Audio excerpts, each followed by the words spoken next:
Good afternoon to everyone. आप सभी लोग कैसे हैं?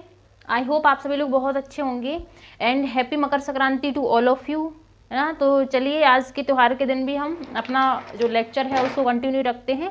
एंड आज जो हमारी और स्कीम्स बची हैं, ये हमारा लास्ट लेक्चर रहेगा स्कीम्स का। आप सोचेंगे कि कितनी स्कीम्स आप पढ़ाओगे, इतनी सारी स्कीम्स के लेक्चर हो गए। तो ज़्यादा बड़े लेक्चर्स नहीं है, वो कुछ मिनट के ही लेक्चर हैं और छोटे छोटे लेक्चर्स हैं। तो आप पहले जाके आप स्कीम्स को फिनिश कर सकते हैं पहले वाली वीडियोस में। एंड चलिए आज की स्कीम्स को हम डिस्कस करते हैं कंटिन्यू। तो आज की जो स्कीम है वो है मेधावी छात्र प्रोत्साहन योजना, laptop scheme for meritorious students, जो कि 2009 में लॉन्च की गई थी। तो ये है जो बच्चे हैं, जो टैलेंटेड स्टूडेंट्स हैं, उनको हायर स्टडीज़ के लिए इनकरेज किया गया कि वो अपनी एजुकेशन को ख़त्म ना करें छोटे क्लास में ही बिकॉज ऑफ फाइनेंशियल प्रॉब्लम। तो उसके लिए फाइनेंशियल असिस्टेंस दिया जाएगा। जो बच्चे हैं उनके लिए 25,000 रुपीज़ प्रोवाइड कराए जाएंगे लैपटॉप को परचेज करने के लिए इस मेधावी छात्र प्रोत्साहन योजना के अंदर, है ना।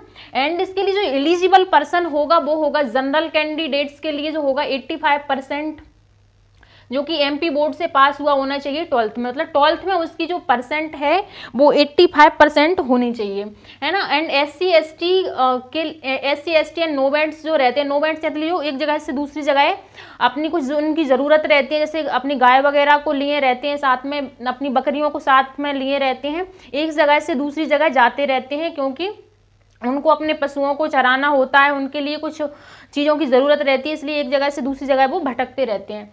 तो वो उनके बच्चे, उनके लिए जो परसेंट है वो है 75% होनी चाहिए उनकी 12th में, तो उन्हें इस स्कीम का बेनिफिट मिलेगा। और उनकी जो हाउस होल्ड इनकम है वो 6 लाख से ज़्यादा नहीं होनी चाहिए, तब वो इस स्कीम का फ़ायदा उठा सकेंगे और उनके लिए फ्री कोचिंग प्रोवाइड की जाएंगी।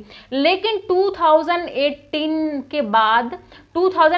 के बाद इसमें जो रिजर्वेशन का क्राइटेरिया था ना, कि जो general category SC ST nomads, तो इस क्राइटेरिया को हटा दिया गया। अब बचा है कि जो रिजर्वेशन को हटा दिया गया, सभी के लिए एक जैसा इम्प्लीमेंट कर दिया गया। वो है सभी के लिए 75% अगर मार्क्स होंगे किसी के 12th क्लास में, किसी भी बच्चे के, वो किसी भी कैटेगरी से हो सकता है, तो उसे इस स्कीम का बेनिफिट मिलेगा, मेधावी छात्र प्रोत्साहन योजना का बेनिफिट मिलेगा। और उसमें उसको लैपटॉप परचेज करने के लिए 25,000 रुपीज़ दिए जाएंगे, जिससे कि बच्चा अपनी हायर स्टडीज़ को कंप्लीट कर सके, है ना। एंड जो हमारी नेक्स्ट स्कीम है वो है हम छू लेंगे आसमान योजना है। हम छू लेंगे आसमान स्कीम जो कि कैरियर काउंसलिंग पर बेस्ड है। मतलब इसमें जो भी बच्चे 12th क्लास के बाद पढ़ के निकलते हैं तो उनकी कैरियर काउंसलिंग की जाएगी। मतलब कि जो बच्चे हैं जब भी 12th क्लास से निकलते हैं, 12th क्लास पास करने के बाद, उसके बाद हमें पता नहीं रहता है कि हमें कौन सी डिग्री लेना चाहिए एंड कौन सा डिप्लोमा लेना चाहिए, जिससे कि हमें जल्दी नौकरी मिल जाए, हमारा कैरियर सेट हो जाए। तो उसके लिए गवर्नमेंट ने कैरियर काउंसलिंग के लिए कुछ लोगों को अपॉइंट करती है, जिससे कि जो बच्चे हैं उनको गाइड कर सके, जो भी टेक्निकल एजुकेशन लेना चाहते हैं उनके लिए। जैसे ITI है ना, जो पॉलीटेक्निक अगर कोई कॉलेज में जाना चाहता है तो उनकी कैरियर काउंसलिंग की जाएगी, है ना। तो इसमें जो स्टूडेंट है वो 12th पास करने के बाद, है ना, इसको मतलब कैरियर काउंसलिंग का पार्ट हो सकता है। एंड उसके लिए self employment and skill development पर वर्क किया जाएगा इसमें। और कैरियर काउंसलिंग सेंटर्स भी हर जगह बनाए जाएंगे एवरी डिस्ट्रिक्ट में। और जो डिस्ट्रिक्ट एजुकेशन ऑफिसर है वो इसका नोडल ऑफिसर रहता है इसका। हम छू लेंगे आसमान स्कीम का, है ना। तो ये है हम छू लेंगे आसमान स्कीम, जो कि टेक्निकल एजुकेशन पर फोकस करती है, टेक्निकल एजुकेशन के लिए बच्चों को इनकरेज करती है ना। एंड अब हम देखेंगे हम अपनी नेक्स्ट स्कीम है वो है मुख्यमंत्री अविवाहित पेंशन योजना, जिसका एम है to provide financial assistance to single elderly women above the age of 50 years. मतलब जो वुमेन है, जो सिंगल वुमेन है, जिसने शादी नहीं की है, अविवाहित, जिसकी शादी नहीं हुई है, जिसका विवाह नहीं हुआ है, तो उसके लिए MP गवर्नमेंट ने कुछ फाइनेंशियल असिस्टेंस प्रोवाइड कराने की बात की है, जिसमें 50 ईयर्स की वुमेन एलिजिबल हो जाती है, जब वो उसकी 50 ईयर एज हो जाती है, जिससे कि जो वुमेन है वो फाइनेंशियली इंडिपेंडेंट हो सके वो किसी पर डिपेंडेंट ना रहे, क्योंकि वो अविवाहित है, वो हो सकता है उसका कोई फैमिली मेम्बर है वो साथ में नहीं है, तो गवर्नमेंट ने डिसाइड किया कि उसके लिए फाइनेंशियल असिस्टेंस प्रोवाइड किया जाएगा जो अविवाहित वुमेन है जिसने शादी नहीं की है। इसके फीचर्स हैं, गवर्नमेंट प्रोवाइड ₹8,300 पर मंथ, मतलब जो वुमेन है एमपी गवर्नमेंट उसको जब उसकी एज 50 to 79 के बीच में है तो उसके लिए ₹300 पर मंथ प्रोवाइड किए जाएंगे। एंड जब उसकी एज 80 से अबव हो जाती है तो उसे ₹500 पर मंथ प्रोवाइड किए जाएंगे, जिससे कि उसका जो दैनिक है, जो डेली का खर्चा वो चल सके, है ना। First of its kind in the world, मतलब ये स्कीम है ना मुख्यमंत्री अविवाहित पेंशन योजना, जो दुनिया में सबसे पहली स्कीम है इस टाइप की, जो सिंगल वुमेन है उसके लिए, अविवाहित वुमेन है उसके लिए फाइनेंशियल असिस्टेंस प्रोवाइड कराने की बात करती है ना। तो ये अपने आप में बहुत अच्छी बात है कि हमारी कंट्री पहली है एंड जो हमारा एमपी स्टेट है वो पहला है जो इस स्कीम का बेनिफिट देता है वुमेन के लिए। देन हमारी आयुष्मान भारत निरामयम योजना इन एमपी एबीएमपी स्कीम, जो कि 23 सितंबर 2018 में स्टार्ट की गई थी, है ना। और इसका एम है to provide cashless medical facility up to ₹5 per family for secondary and tertiary hospitalisation. मतलब ये है कि जो आयुष्मान भारत निरामयम योजना है जो एमपी गवर्नमेंट की 23 सितंबर 2018 में लॉन्च की गई थी, इसका मकसद है कि जो फ्री मेडिकल सर्विसेज प्रोवाइड की जाएंगी अप टू 5 लाख रुपीस तक, है ना।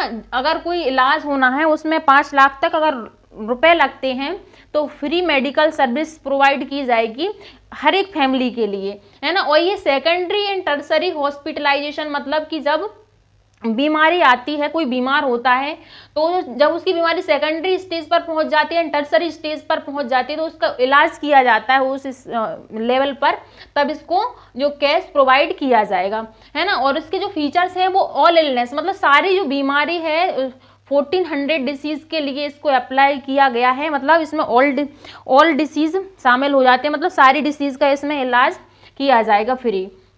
एंड इसमें जो सारे हॉस्पिटल्स इंक्लूड किए गए, गवर्नमेंट हॉस्पिटल हो सकते हैं, वो कोई प्राइवेट हॉस्पिटल है ना, प्राइवेट हॉस्पिटल है या प्राइवेट एडेड हॉस्पिटल है, तो सारे हॉस्पिटल्स में इसका बेनिफिट मिल सकता है। उसके पास आधार कार्ड, वोटर कार्ड या आयुष्मान भारत का जो कार्ड बनता है वो होना चाहिए, है ना। तो इसके लिए कोई रेस्ट्रिक्शन नहीं है कि फैमिली में कितने मेंबर होना चाहिए या फिर उनकी एज इतनी होनी चाहिए, या मेल है या फीमेल है, सभी के लिए अप्लाई है, सभी के लिए इसका बेनिफिट मिलेगा, है ना।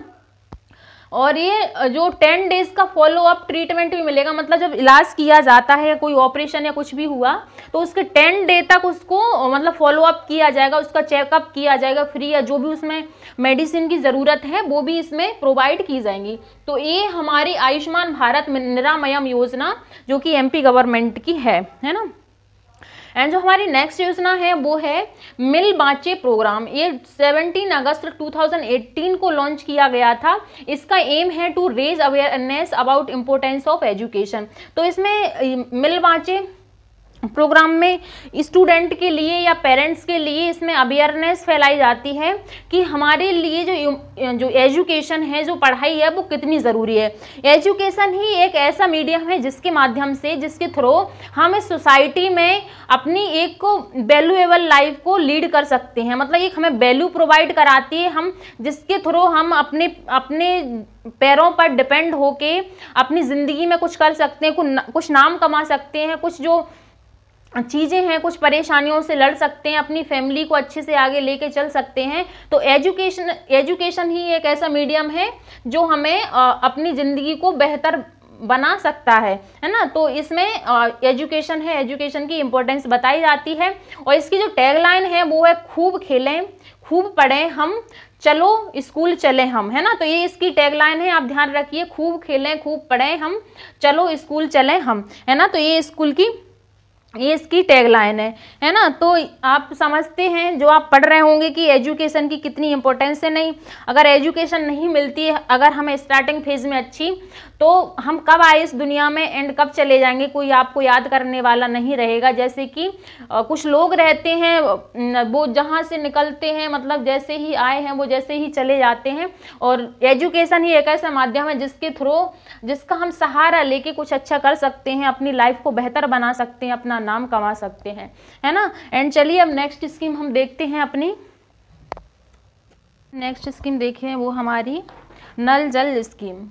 नल जल स्कीम जो कि 2018 में स्टार्ट की गई थी, जिसका एम था to provide a huge relief to the poor people by fulfilling their basic necessity of water. मतलब जो फैमिलीज़ हैं उनकी बेसिक नेसेसिटीज के लिए जो वाटर चाहिए रहता है उसको प्रोवाइड कराने के लिए नल जल स्कीम को बनाया गया, जिससे कि जो फैमिलीज़ है उन्हें प्योर वाटर मिल सके, स्वच्छ पानी मिल सके। हैंडपम्प के अलावा, मतलब क्या है, गांव में लोग देखते हैं तो वो हैंडपम्प से पानी लेने जाते हैं ना, तो उसकी जगह अब वो उन्हें पाइप वाटर मिल सके, जो पाइप से पानी आता है, नल से पानी आता है, वो मिल सके।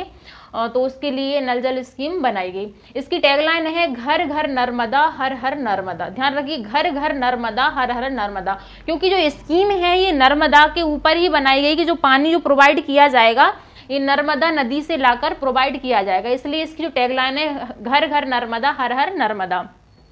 और इसके जो फीचर्स हैं वो है 60 लाख पीपल 2018 तक कवर किए जाएंगे, मतलब 60 लाख पीपल तक पानी 2018 तक पहुंचाया जाएगा। और जो गवर्नमेंट है, एमपी गवर्नमेंट है, वो पाइपलाइन को इंस्टॉल करेगी, मतलब पाइपलाइन को बिछाएगी, जिससे कि पानी को एक जगह से दूसरी जगह तक पहुंचाया जाए, है ना।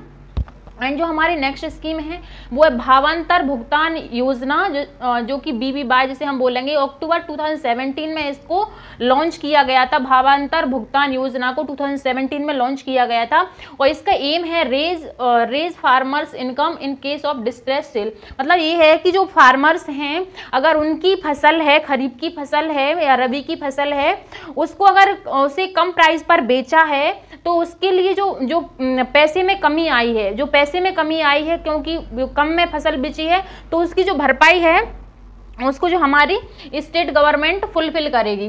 तो उसके लिए स्टेट गवर्नमेंट फुलफिल करेगी। उसके जो फीचर्स हैं वो 13 क्रॉप्स को इसमें इंक्लूड किया गया, जैसे कॉटन, मूंग, व्हीट, उड़द, बाजरा, राइस, ज्वार, सोयाबीन, ग्राउंडनट, तिल, राम तिल, मेज एंड तुअर दाल। ये 13 क्रॉप्स को इसमें इंक्लूड किया गया है और इसका एम है कि मतलब कि डबलिंग फार्मर्स इनकम बाय 2022। ये हमारी सेंट्रल गवर्नमेंट का भी एम है कि जो हमें फार्मर्स की इनकम है 2022 तक हमें अपने फार्मर्स की इनकम को डबल करना है। वो किसी भी तरीके से हो, चाहे MSP को इंट्रोड्यूस करके हो या कैसे भी हो, उसके लिए इस स्कीम को इंट्रोड्यूस किया गया, इम्प्लीमेंट किया गया।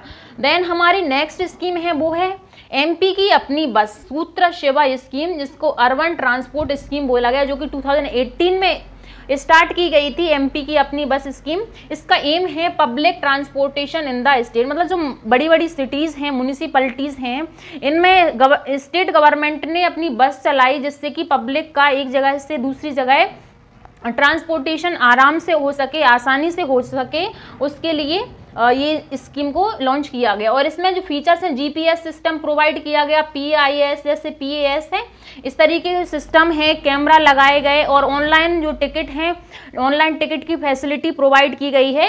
ये MP की अपनी बस स्कीम में है ना। तो ये जो म्यूनिसिपैलिटीज़ हैं, बड़ी बड़ी सिटीज़ हैं, इंदौर, भोपाल, ग्वालियर, सतना, रीवा, ऐसी सिटीज़ में ये MP की बस स्कीम को लॉन्च किया गया है ना, जिससे कि जो पब्लिक है वो कुछ पैसों में ही एक जगह से दूसरी जगह आ जा सके, है ना। तो ये थी हमारी सारी स्कीम MP गवर्नमेंट की। आई होप जितने भी ये स्कीम के लेक्चर हैं आपको सारी स्कीम समझ में आई होंगी। अगर आपको इनमें कोई डाउट है या कुछ भी समझने में परेशानी है तो आप कमेंट करके आप बता सकते हैं। एंड आपने आई होप एंजॉय किया होगा सारी स्कीम्स को, काफ़ी लेक्चर्स हो गए हैं। तो ये हमारा लास्ट लेक्चर था स्कीम्स का, जो आज हमने कंप्लीट कर लिया, सारी स्कीम्स हमने कवर कर लिए। छोटे छोटे लेक्चर्स हैं, 20-20, 25-25 मिनट के, आप कवर कर सकते हैं कुछ ही टाइम में। तो आई होप आप लोगों को समझ आया होगा। तो आज के लिए इतना ही। Thank you to all of you.